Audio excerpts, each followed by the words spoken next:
Kamusta mga kamay? Welcome back sa part 2 ng nakaraang video natin kung saan tinalakay natin yung tungkol sa mga art materials na sana ay mas maaga kong nadiskubre. Ngayon naman ang pag-uusapan natin ay tungkol sa mentality na dapat na meron tayo bilang beginner. Pero bago yan, intro muna tayo.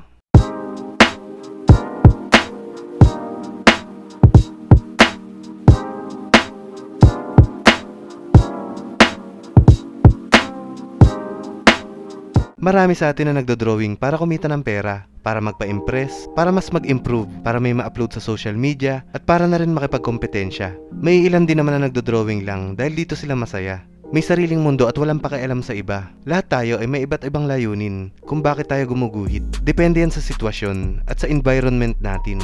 May mga taong gutom sa improvements at knowledge. Meron din mga kontento na sa kung ano yung alam nila at kung anong kaya nila. Meron din mga taong gustong-gustong gumaling pero wala naman silang time upang mag-ensayo. Magkakapareho man tayo ng talento, magkakaiba pa rin tayo ng sitwasyon at katayuan sa buhay. Nung una, lagi kong kinukumpara yung sarili ko sa iba. Pag mas magaling sila sa akin, naiinggit ako at nagiging bitter. Pag mas magaling naman ako sa kanila, minamaliit ko sila at tumataas masyado yung tingin ko sa sarili ko. Ano yung mali sa mentality na to? Tulad nga ng sabi ko, magkakapareho man tayo ng talento, magkakaiba pa rin tayo ng sitwasyon. Maaaring mas lamang sila sa'yo ngayon dahil mas marami silang time mag-practice. Yung tipong pwede silang mag-drawing maghapon, hindi tulad mo na laging nauutusan sa bahay.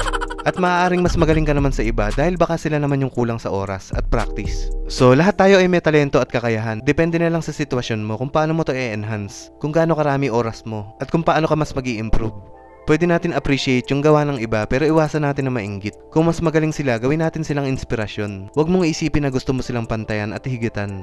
Gumawa ka ng goal para sa sarili mo. Kung mas magaling ka naman sa iba, isipin mo na lang na sila yung younger version mo. Pwede mo silang tulungan at gabayan.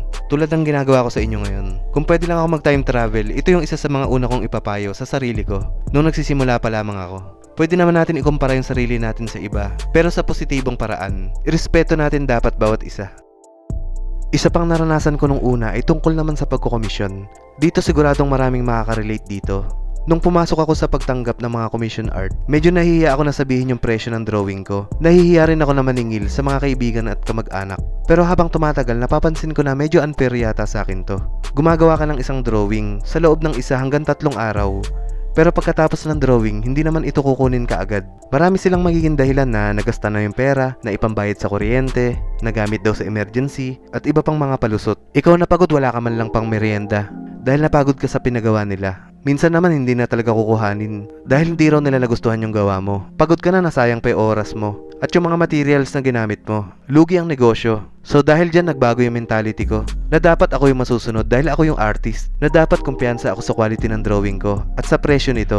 Hindi ko rin sisimulan yung drawing hanggat walang bayad. Kung half lang yung binayad, hanggang half lang din yung idodrawing ko. At hindi ko yung tatapusin hanggat hindi siya fully paid. So bahala sila dyan maging manananggal.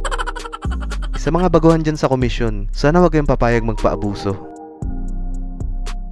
Sunod naman ay tungkol sa panahon ngayon na mas nakadepende sa social media yung ibang artist. Minsan kahit maganda yung drawing mo, konti lang yung reactions nito. Kaya anong mararamdaman mo?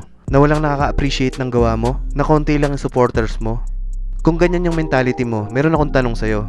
Kung walang social media, magdo-drawing ka pa rin ba?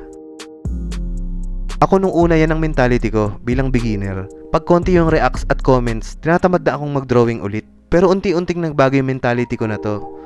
Nung minsan akong umattend sa mga art meetup at sa mga exhibit, nalaman ko na mas masarap sa pakiramdam na mapansin at ma-appreciate ng mga tao sa personal yung mga drawing ko. Yung mapaligiran ka ng mga katulad mong weirdo, wala nang masasaya pa dun. Kaya ikaw dyan, kung sa social media lang umiikot yung mundo mo, try mong lumabas. Baka sakaling magbago yung mentality mo tulad ko. Sana maganda yung maging impluensya ng mga tips ko na to sa inyo mga kamay. Gusto ko sana na matuto pa rin kayo sa sarili nyong experience. Kaya gawin nyo lang na guide yung mga ibinahagi ko sa inyo ngayon. Kung may mga request pa kayo na tutorials, i-comment mo lang yan sa ibaba.